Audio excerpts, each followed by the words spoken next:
చూడండి మనం ప్రీవియస్ వీడియోలో ఫినోల్ ప్రిపరేషన్లో క్యూమీన్ ప్రాసెస్ ఆ రియాక్షన్ మెకానిజం దాని మీద అప్లికేటరీ ఓరియంటెడ్ క్వశ్చన్ దాన్ని డిస్కస్ చేయడం జరిగింది.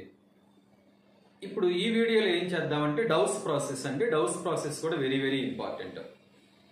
In Dow's process phenol is prepared by reacting chlorobenzene with aqueous NaOH at a high temperature and pressure. Temperature is around 623 kelvins, pressure is around 300 atmosphere. Room temperature దగ్గర ఈ reaction జరగదు. దానికి reason ఏంటో కూడా చెప్తాను ఇక్కడ. సో ఇప్పుడు కనుక మీరు అబ్జర్వ్ చేసినట్లయితే ఎప్పుడు ఒకటి గుర్తుపెట్టుకోండి, aqueous NaOH రోల్ ఏంటమ్మా అంటే to replace halogen with OH. అది ఏ కాంపౌండ్ అయినా అవనివ్వండి, ఎక్కడైనా ఇవ్వనివ్వండి, మీకు హాలోజన్ ప్లేస్లోకి OH రావాలి అంటే మీరు యాక్వియస్ NaOH కానీ యాక్వియస్ KOH రియేజెంట్ కానీ వాడండి. ఈ డౌస్ ప్రాసెస్ రియాక్షన్ మెకానిజం కనుక మీరు చూస్తే దాంట్లో ఇన్వాల్వ్ అయ్యేది ఏంటమ్మా అంటే ఎలిమినేషన్ ఎడిషన్ మెకానిజం అండి. దీంట్లో రియాక్షన్ ఇంటర్మీడియట్ ఎవరంటే బెంజైన్ అండి. Reaction intermediate in benzyne in reaction intermediate in Dow's process is benzyne అమ్మ. ఆ బెంజైన్ అనేది రియాక్షన్ ఇంటర్మీడియట్. సో ఇప్పుడు మనం ఆ రియాక్షన్ దాని మెకానిజం ఒకసారి చెక్ చేద్దామండి. ఇక్కడ డౌస్ ప్రాసెస్ అండి. Dow's process for the preparation of phenol. Chlorobenzene తీసుకున్నామండి. This is chlorobenzene. సో ఇక్కడ నేను దీన్ని ఎవరితో రియాక్షన్ జరిపిస్తున్నానంటే NaOH యాక్వియస్ అన్న.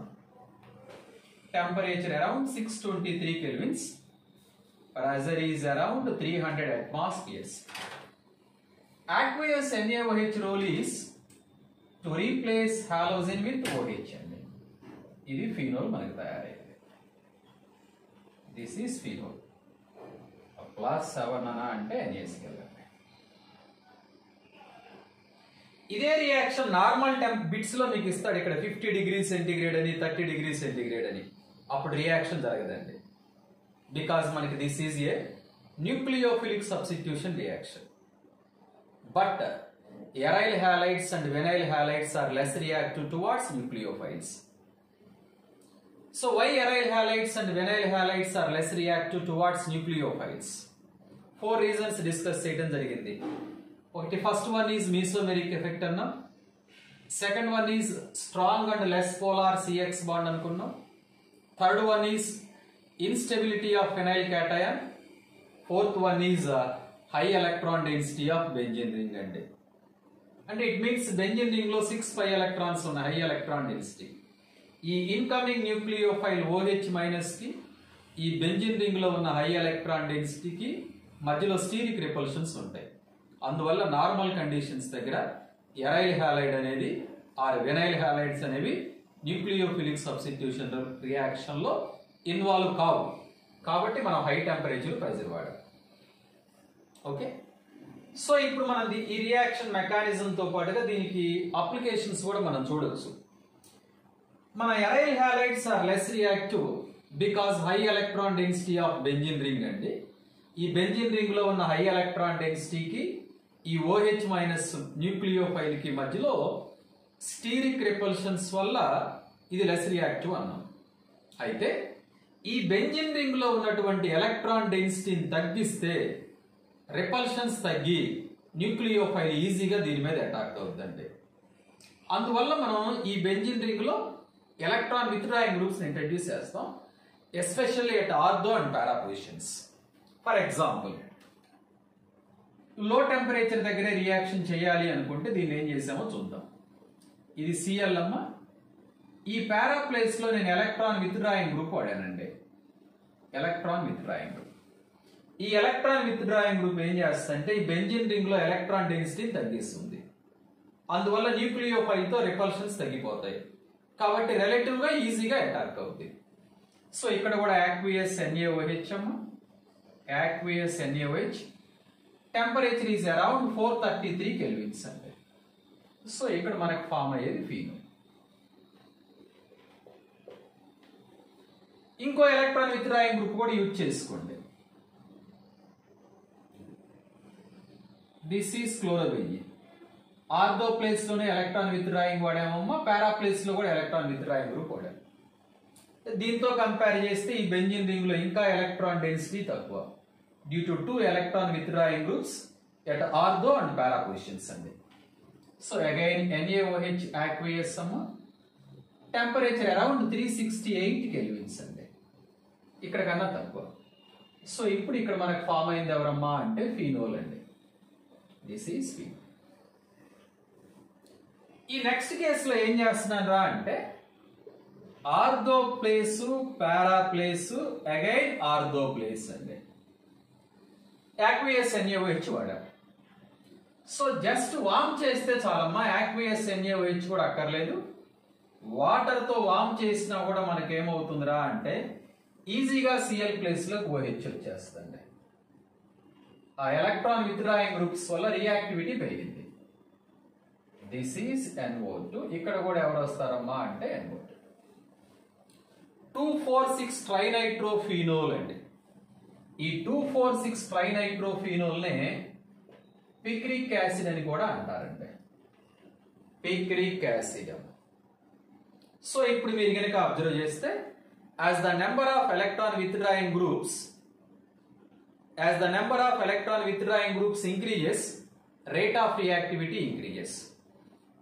ఆ రేట్ ఆఫ్ రియాక్టివిటీ ఎలా ఇంక్రీజ్ అయింది అన్న విషయం మనకి ఎలా తెలుస్తుంది అంటే 3 ఎలక్ట్రాన్ విత్డ్రాయింగ్ గ్రూప్స్ కనుక ఉంటే జస్ట్ వార్మ్ చేస్తేనే రియాక్షన్ జరిగింది. అసలు ఎలక్ట్రాన్ విత్డ్రాయింగ్ గ్రూప్ లేకపోతే 623 కెల్విన్స్ హీట్ చేయడం జరిగింది. ఒక ఏ రియాక్షన్ అయినా సరే ఒకటి లో టెంపరేచర్ దగ్గర రియాక్షన్ బాగా జరుగుతుంది అంటే ఆ కాంపౌండ్ కి రియాక్టివిటీ ఎక్కువ ఉన్నట్లు లెక్కండి. కాబట్టి ఇప్పుడు ఆర్డర్ ఆఫ్ రియాక్టివిటీ కనుక మీరు అబ్జర్వ్ చేసినట్లయితే chlorobenzene is less than, next para nitrochlorobenzene, దాని తర్వాత ఈ కాంపౌండ్, దాని తర్వాత ఇది వస్తుంది. సో అంటే నేను ఇక్కడ ఫస్ట్ వన్ రబ్ చేశానండి. ఇక్కడ మన ఆర్డర్ ఆఫ్ రియాక్టివిటీ కూడా చెక్ చేద్దాం. ఎలక్ట్రాన్ విత్డ్రాయింగ్ గ్రూప్స్ కనుక ఇంక్రీజ్ అయితే రేట్ ఆఫ్ రియాక్టివిటీ ఇంక్రీజ్ అవుతుంది. రేట్ ఆఫ్ రియాక్టివిటీ ఇంక్రీజ్ అవుతుంది. కాబట్టి ఇక్కడ నేను నోట్ చేస్తున్నాను మరలా ఆర్డర్ ఆఫ్ రియాక్టివిటీ అండి towards nucleophiles or nucleophilic substitution reaction. So ఇక్కడ కనుక మీరు అబ్జర్వ్ చేస్తే this is chlorobenzene, less reactive. Cl NO2. దీనికన్నా 2 ఎలక్ట్రాన్ విత్డ్రాయింగ్ గ్రూప్స్ ఉన్నప్పుడు రియాక్టివిటీ బాగా ఎక్కువ అండి. దీనికన్నా 3 ఎలక్ట్రాన్ విత్డ్రాయింగ్ గ్రూప్స్ ఉంటే రియాక్టివిటీ బాగా ఎక్కువ అవుతుంది.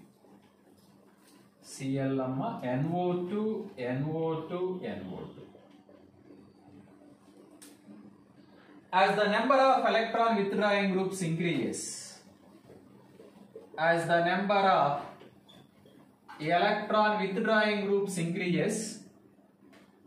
reactivity increases. ఇది ప్రీవియస్ ఇయర్స్ లో చాలా సార్లు బిట్స్ లో ఇవ్వడం జరిగింది.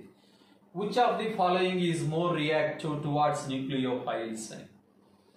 ఏ దేంట్లో అయితే number of electron withdrawing groups ఎక్కువ ఉంటాయో దానికి రియాక్టివిటీ ఎక్కువ ఉంటాయి. సో ఇక్కడ మనం చెక్ చేద్దాం. దీంట్లోనే ఈ వచ్చిన ప్రొడక్ట్స్ లో నేను ఆర్డర్ ఆఫ్ ఎసిడిక్ నేచర్ కూడా ఇక్కడే మీకు ఇస్తాను. ఆల్రెడీ మనం ప్రీవియస్ లో acidic nature of phenols discuss చేయడం జరిగింది. ఇక్కడ ఆర్డర్ ఆఫ్ ఎసిడిక్ నేచర్ కూడా నోట్ చేద్దాం. ప్రోడక్ట్ కి మీకు అనుకున్నాం ఎలక్ట్రాన్ విత్డ్రాయింగ్ గ్రూప్స్ కనుక ఉంటే ఎసిడిక్ నేచర్ ఇంక్రీజ్ అవుతుంది అని. ఇదే ఆర్డర్ లో నోట్ చేసుకోండి. As the number of electron withdrawing groups increases, acidic nature increases and acidic nature increases. మీకు ఏదైనా డౌట్ అనిపిస్తే acidic nature of phenols discuss చేయండి, క్లారిటీగా వచ్చేస్తాయి. ఇప్పుడు మన రియాక్షన్ మెకానిజం చూద్దాం. Reaction mechanism elimination addition mechanism అనుకున్నామండి.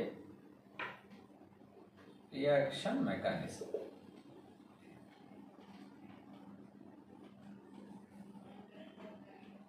ఇది Cl ఇది. సో ఇక్కడ ప్రతి కార్బన్ మీద H ఉంటుందండి. ఈ OH మైనస్ ఏం చేస్తామా అంటే ఫస్ట్ ఈ H ప్లస్ ని తీసేస్తుందండి, ఇక్కడ ఉన్న H ప్లస్ ని. అప్పుడు ఈ బాండ్ ఇక్కడికి షిఫ్ట్ అవుతుంది, అరౌండ్ కార్బన్ వ్యాలెన్సీ 5 అవుతుంది కాబట్టి Cl విత్ ద బాండ్ బయటికి వెళ్ళిపోతుంది. అంటే ఇప్పుడు ఇక్కడ నీకు ఫామ్ అయింది ఎవరో చెక్ చేసుకోమా.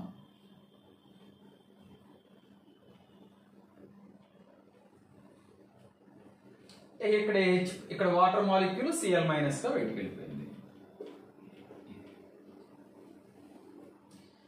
దీన్ని మనం ఏమంటామంటే బెంజైన్ అంటామండి.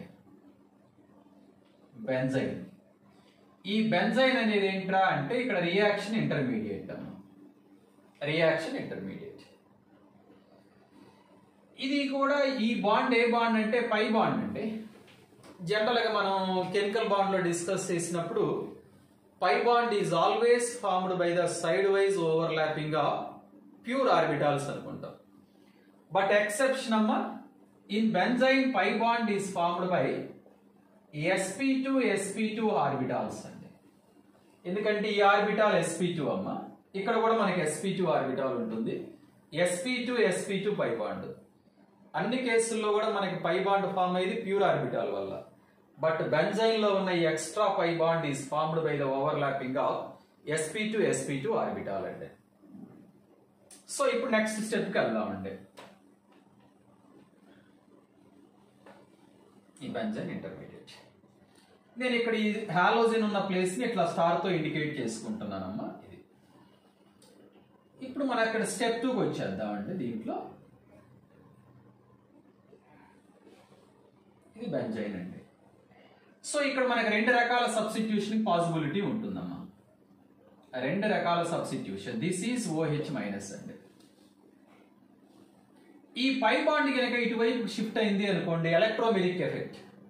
రియేజెంట్ ఉన్నప్పుడే పై ఎలక్ట్రాన్స్ షిఫ్ట్ అవ్వటం ఎలక్ట్రోమెరిక్ ఎఫెక్ట్. అంటే ఇక్కడ ఏ ఛార్జ్ డెవలప్ అవుతుంది, నెగిటివ్ ఛార్జ్, ఇక్కడ పాజిటివ్ ఛార్జ్ అండి. అంటే OH మైనస్ దేని మీద అటాక్ అవుతుంది అంటే దీని మీద అటాక్ అవుతుంది. ఇప్పుడు నీకు ఇక్కడ వచ్చే ప్రొడక్ట్ ఇది. సో ఈ పై బాండ్ అలాగే ఉందమ్మా. అంటే ఇక్కడ OH మైనస్ అటాక్ అయింది, ఇక్కడ నెగిటివ్ ఛార్జ్ ఉంటుంది. దీనికి సాల్వెంట్ నుంచి H ప్లస్ వచ్చి అటాక్ అవుతుందండి ఫ్రమ్ H2. సో ఇప్పుడు ఇక్కడ నీకు ఫామ్ అయింది ఎవర్రా అంటే దిస్ ఈజ్ ఫినోల్ అండి. Cl ప్లేస్ లో కాకుండా వేరే ప్లేస్ లో వచ్చి సబ్స్టిట్యూషన్ జరిగింది. దీన్ని మనం సైన్ సబ్స్టిట్యూషన్ అంటామండి, సైన్ సబ్స్టిట్యూషన్. ఈసారి కేసులో రివర్స్ లో చేద్దామండి. ఈ కేసు ఓకే కదా, క్లారిటీ వచ్చింది కదా. దీన్ని రబ్ చేస్తున్నాను. ఇప్పుడు నెక్స్ట్ కేసులో ఆపోజిట్ డైరెక్షన్ లో మూవ్ చేస్తున్నాను. ఎలక్ట్రోమెరిక్ ఎఫెక్ట్ ఇటు పక్కకు మూవ్ అవుతుందండి. ఇక్కడ నెగిటివ్ ఛార్జ్, ఇక్కడ పాజిటివ్ ఛార్జ్. అంటే OH మైనస్ ఇక్కడికి వచ్చి అటాక్ అవుతుంది.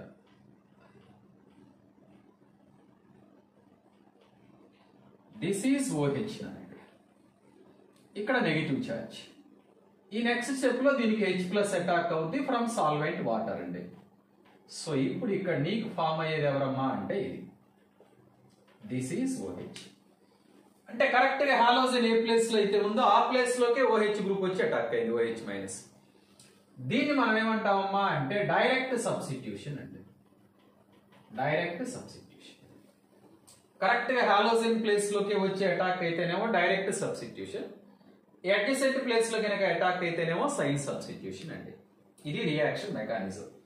ఇక్కడ చూడండి, ఫస్ట్ స్టెప్ లో ఎలిమినేషన్ జరిగింది, H plus Cl minus elimination జరిగింది. నెక్స్ట్ స్టెప్ లో ఎడిషన్ జరిగింది, ఇక్కడ OH మైనస్ అటాక్ అయింది, నెక్స్ట్ స్టెప్ లో H ప్లస్ అటాక్ అయింది. కాబట్టి ఈ రియాక్షన్ మెకానిజం ఏంటమ్మా అంటే ఎలిమినేషన్ ఎడిషన్ మెకానిజం అండి, ఎలిమినేషన్ ఎడిషన్ మెకానిజం.